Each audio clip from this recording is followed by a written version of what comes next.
Энергетики Якутии работают на огромной территории, в самых сложных климатических условиях. Мы всегда идем по пути развития, неся тепло и свет в каждый дом. У всех нас разная специализация и каждый профессионал в своем деле. Но только работая единой командой, мы можем обеспечивать устойчивое развитие нашей отрасли и всей Якутии. Именно в наших суровых условиях очень важным становится момент, когда свет и тепло одерживают победу над тьмой и холодом. Поэтому 22 декабря для нашего сообщества так же важно, как праздник ИСААХ для всей республики.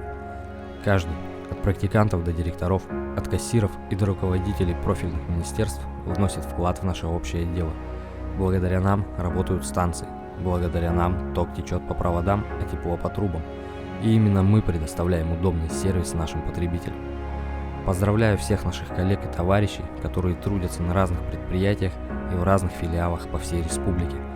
Поздравляю наших новых коллег, работающих на территориях присутствия Дальневосточной энергетической компании и, конечно, наших потребителей. Все мы являемся частичкой огромной отрасли под названием энергетика. С праздником успеха и безаварийной работы!